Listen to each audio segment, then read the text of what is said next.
25 basis points, 97% of your assets. Well, if that dollar is an asset, they can go to the window and borrow how much? 25%. No. 97%, 97 cents.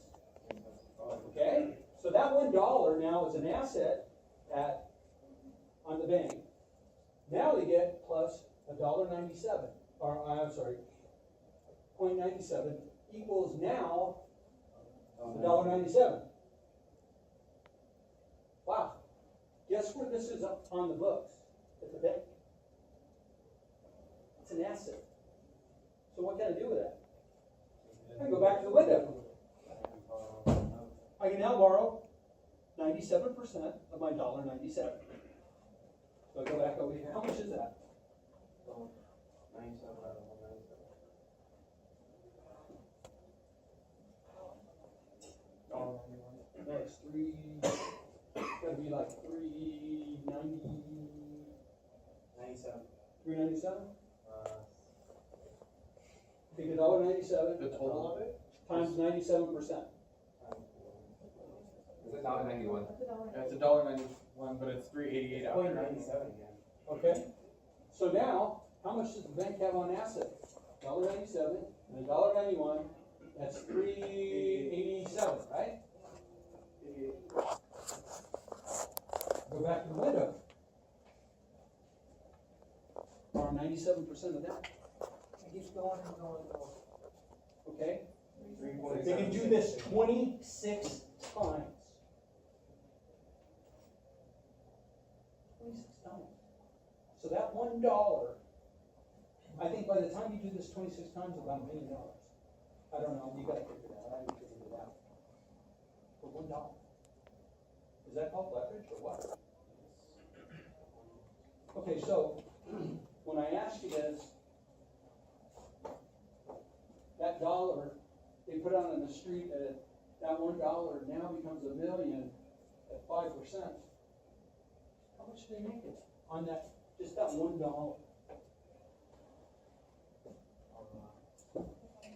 Well, take 5% of $1 million. 5% of 950 million. It's $5 grand. 50 grand. 50 grand. So 50 grand. Yeah, that's it. How do you think the banks recapitalize the money so that they can pay off the claims on all the mortgages?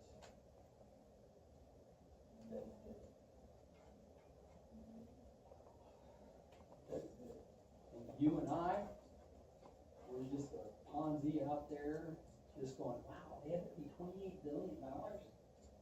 That's getting tough. This is going to go up. Next month, first week in December, it's going to. But mortgage rates have gone up. Everything else is going up. Everything, is in tune with the Fed. So, if I were to put $1 on the street and was able to do this, being handcuffed, it's a Ponzi scheme. It's a legal Ponzi scheme that was invented by a banking cartel that our government has allowed to happen. That's why there's some people that want to abolish the Federal Reserve. There's no asset, there's no money. It's all paper. So, any questions? What happens when it goes up to 50? Does that mean they can borrow more than 100%? Well, if that goes to 50, no, that's what they borrow the money at. So the dollar that cost them 25 basis points, so it cost them less, it cost them 2.5 cents, it's now gonna cost them 5 cents. But guess what?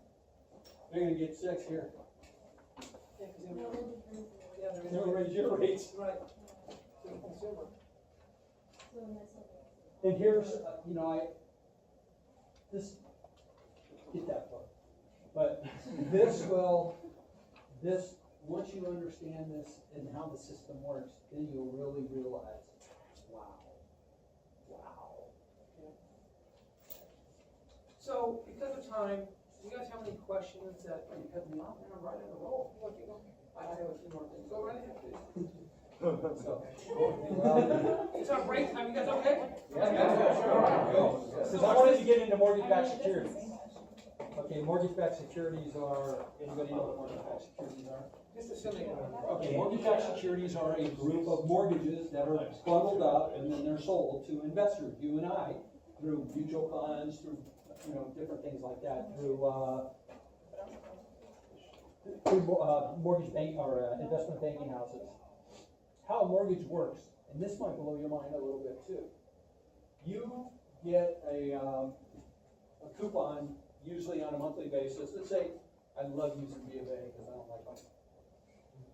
B of A, it says your mortgage is $400,000 and your payment is $1,698, whatever, right? When that mortgage is created by B of A or whoever they buy the mortgage from, where do you think that piece of paper goes? You think the bank holds it? Yes. There's no money. Okay? Keep in mind, there is no money.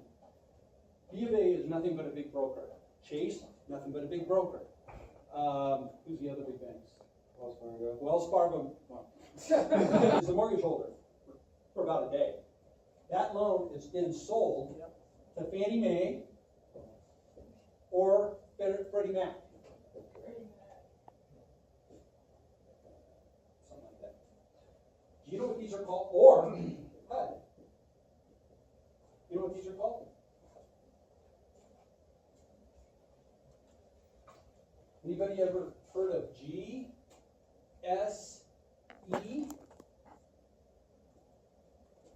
Government sponsored entities. Okay? The government funds these things so that they can do the mortgages and buy the mortgages, and then they trade it on Wall Street.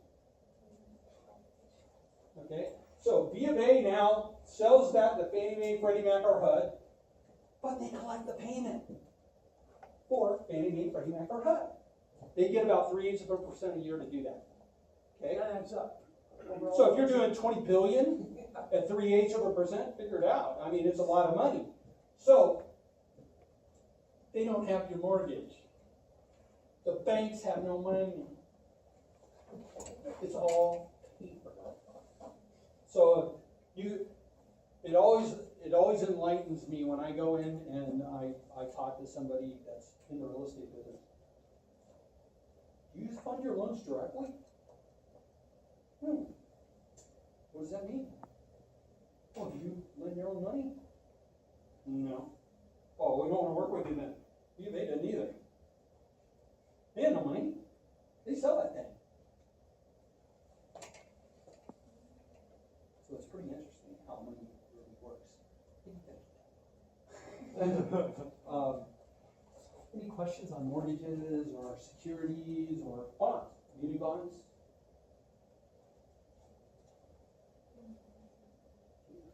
You covered a lot.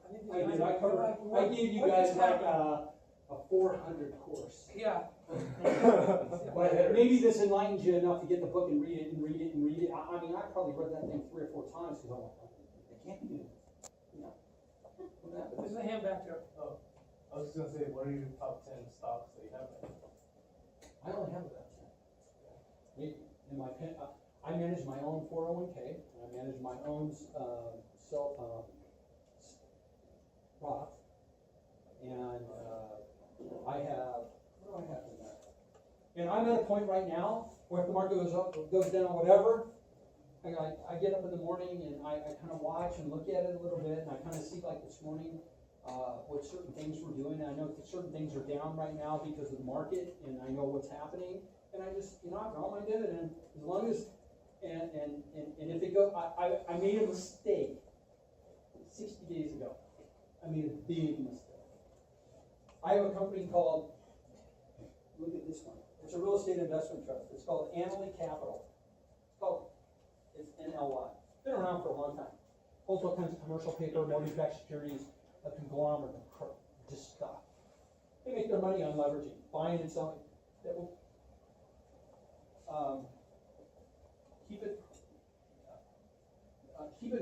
well, I don't want to get into that, but Annaly Capital right now this morning was at about 10 1/4.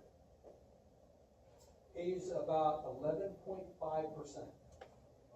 Which is very high. Real high. That tells you it's a little risky, right? Usually the higher. Higher the yield, you know, but I've had this for about 5 years. And I bought and sold it. I've been in different, anyway, I got a lot of shares of this stock. Lots. And about 60 days ago, this stock went up to 11.5.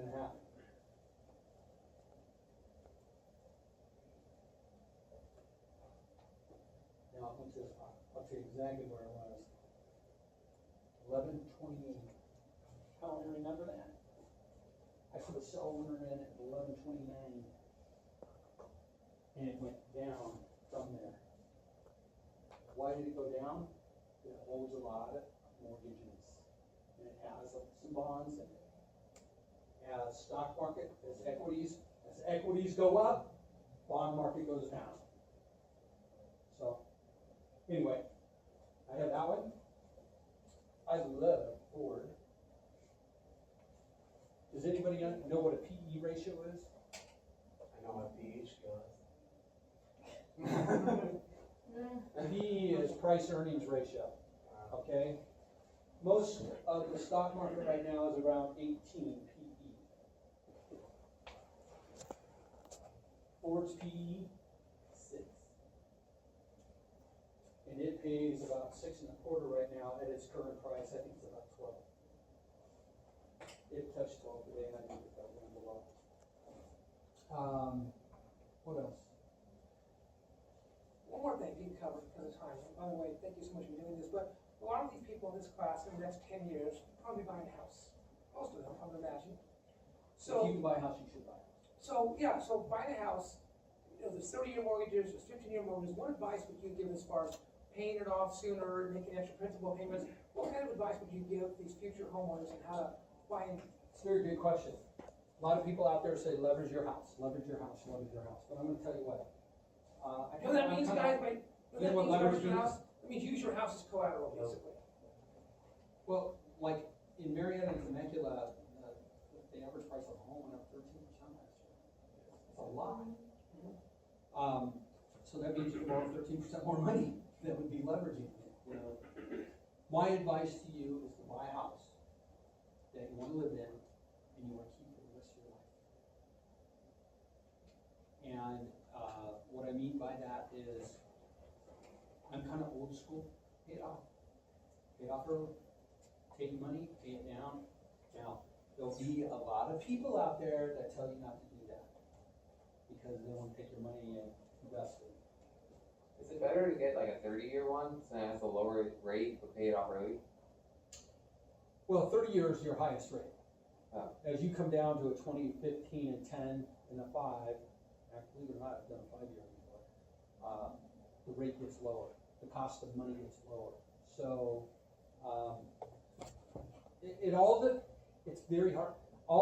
In my opinion, have one house paid for. You know, if you pay it off, pay it off, pay it Make off. extra principal payments whenever you can to get a bonus or That's money. me. Pay off the principal. That's me. So, I own one free and clear, and I have a mortgage on one. right. But I have a mortgage on one because it's part of my retirement plan. And that's one thing I do all the time. I'm constantly planning. And that's one thing in finance. And it's so, I cannot express to you how much finances will run your life. You want to be able to live off that. And you want to be able, because I'm going to tell you what, if you don't have your bottom in line and in order, it's going to affect every part of your life. Marriage, kids, everything. It will. It's the most important topic out there. I mean, there's a couple other ones that are important too, but I'm going to tell you, they don't teach enough about finance. And you got to teach yourself. Because if you don't, you're going to be one of the 90%ers. So if you I want to be a 10%. So if you buy a house for $400,000 and 4%, 30 years, you're probably gonna end up paying like $650,000, $700,000 for that house. 400,000, yeah, your interest charges will be, well, that's easy to figure out. We'll Yeah. do it right now. Yeah, do it. So my point is, as you're thinking that, Right now, you think you're paying for over 30 years, and by the way, very few people stay in a house for 30 years, right? Very few people do that, right? So So the 15-year loan, you pay it off a lot faster. People don't realize is that you buy this house, and let's say you don't put a dime towards principal, you keep paying the interest every month, you're gonna end up paying for $400,000 house at 4% what you paying. 400K at 4%, 30 year, 30 years. 1907, 51. So how much is that house gonna cost you? 30 years. Just take that number and multiply by 360. What is it? What is it? 1907, 51. 686, 703. On how much? 686, 703. Okay, there you go. So that's what you're paying for that house. Does anybody know what that difference is called? That 286, 703? That's your finance charge. So my point is this, I'll give you an example. I have a. That's why I love to lend money. He does. I've got a condo in Marietta, and I think I paid $247, whatever it was. He had an amazing real estate broker. Yeah, him. So, and whenever I can, every third, fourth month, I will pay principal. Because when you guys buy a house, watch your statements. It'll say, principal interest. In the first few years, you're paying a lot more to interest than you are to principal. And if you can pay that principal off faster, it'll save you so much money. Because $400,000 for a house these days is typical. That's the median price. That's Marietta. That's Marietta tonight. LA is $680, San Diego $700, Orange County's $8. So my point is, even for a house of $400, you're going to be paying $286,000 in interest. That's a lot of money. So these are, like he pointed to, these are decisions that you guys are most of you guys are young, and if you're a little older, still, these are decisions that will impact your whole life. We're talking this class about management, marketing. Those are all really important day-to-day activities. Like you said, I think finance is so important to your daily life, how you manage your money, time value of money, starting young, investing, not wasting money. Start young. I mean, That's start. the key. I always tell students, start young. 10% of whatever you just put it away. And I wanna say a couple more things before he lets you go. One, you're gonna hear this a lot in life. Okay, well, honestly, I have a house free and clear, and I have a mortgage on one of my houses. The reason I have the mortgage, I have a ton of equity in the home. The reason I have a mortgage on it is for business purposes.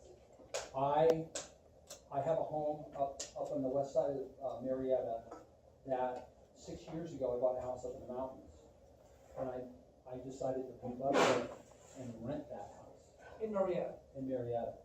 That house rented for $4,000 a month. My net in my pocket was almost $2,000 a month. But more importantly than that, I depreciated that house. My cost basis was $750,000. So I took 25% of $750,000 for 5 years off my taxes. So that $4,000 that I made showed a loss. But now, after 5 years, I bought another house that I paid cash for and I fixed up. I sold that house last year because I get a one-time tax exemption because I lived in it for over 2 years. And I took that money and I moved back into my house up in Marietta. And why did I do that? I created a new homestead on that house. Because that depreciation, I depreciated over $150,000 in 5 years. If I'd have sold that house, I would have had to recapture that as income. My gosh. I mean, I don't want to pay $100-some thousand in taxes on that house. So I moved back into it for at least 2 years, and now it becomes my homestead again. So if I sell it in year 3, I don't have to recapture the $150, it goes away. Those are called legal tax loopholes. They're legal. And that's the other thing, I read IRS stuff. I know it sounds crazy, but it makes you laugh. So, and the last thing I want to leave you with, here's what you're going to hear when you buy a house, or you're going to hear this from a real estate agent, because they know all about finance. That's the implications. They're going to say, but you get a tax write-off. You get a tax write-off. Okay. Here's the deal.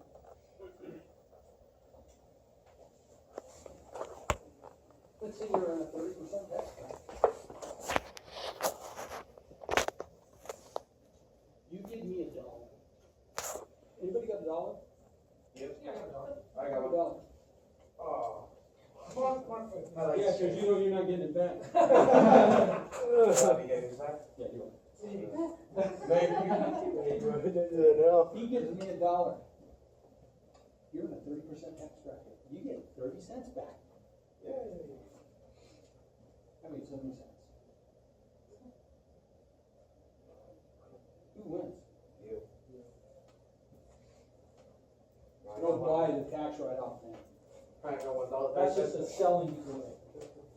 Now, don't get me, there are some, you know, it all depends on your how you're leveraging and things like that, but, I mean, that would get into, another hour.